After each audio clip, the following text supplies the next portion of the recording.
is a test facility so secret it isn't even shown on the maps. A place known only as Lake X. Here, the fastest powerboat racers in the world come to test their most exotic equipment and new ideas. For their speed secrets are carefully guarded information.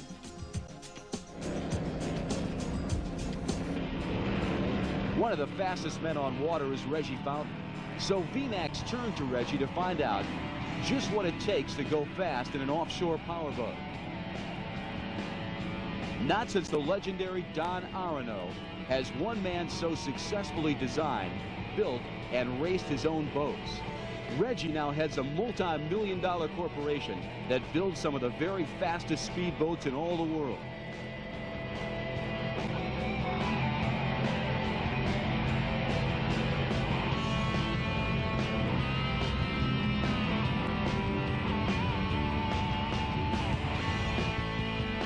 Reggie's a hands-on kind of guy, hands on the throttle, for he spends far more time at the controls of his 130-mile-per-hour speedboats than he does behind a desk.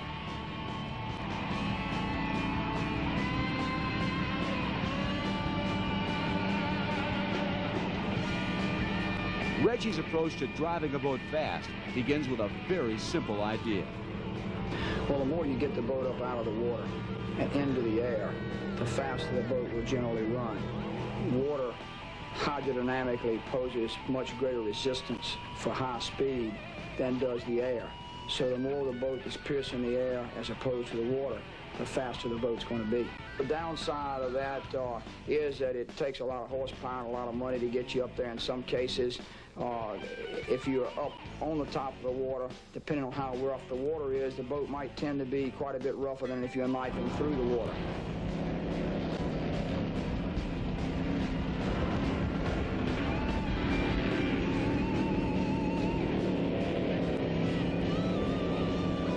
Hands on the throttle of one of his latest high-performance powerboats, Reggie shows just how it's done. When we initially take off, we trim the trim tabs on the back of the boat down. That means we drop them down below the bottom of the boat, so that as the water comes running off the bottom of the boat, it hits the trim tabs, which are down. So the water comes off the bottom and hits that tab and lifts it up. If the tab is bolted to the back of the boat, which it is, that tends to kick the tail of the boat up and the nose over and get you up on plane quicker, which is up on top of the water. So you want your tabs down to trim that boat up. And you have your drives up under the boat, pushing towards the bottom of the boat, pushing towards the surface to lay it over again. Once the boat pops on top and planes, then you want to lift the tabs up to allow the nose to come back up out of the water and run over the top of the water. And you're trying to get the boat more in the air at that point once you've popped up on top of the water and gotten on a plane. So then you want to start trimming your drives out and having your tabs come up the faster you go, until you run into some rough water, in which case you may want to bring your tabs back down just a little bit and your drives in just a little bit to knife through the top side of the waves. I say the top side of the waves as opposed to deep down in the waves, because if you have a good designed boat, planing properly, you'll be running up on top of the water rather than plowing down through the water. You're better off having that boat riding right across the top of the waves, maintaining as much light contact with the water as you can. Way up in the air is usually way out of control. You don't have any propellers pushing you, and so you're much better to skim across the top of the waves rather than becoming airborne. And if you give the boat too much lift in rough sea conditions, you're apt to take off, which is not a very safe way to run a boat and not a very smooth way or fast way to run a boat. So trim is, again, very important depending on water conditions as well as speed conditions. When it comes to top speed, few boats can run with Reggie's highly tuned racing machines.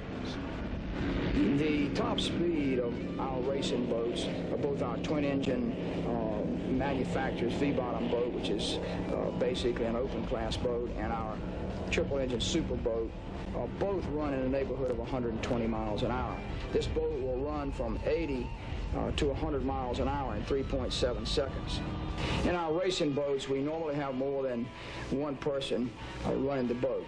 Usually there's someone throttling the boat and possibly trimming the boat, and then there's someone navigating the boat, and that is telling you which way to go. And then there's the driver who's pointing the boat in the direction that the navigator tells him to go. There are an awful lot of functions, and of course you would appoint the navigator and possibly the throttle man to watch all the gauges on the dash, particularly the most important gauges, to make sure that you're not having a problem. We have helmets on.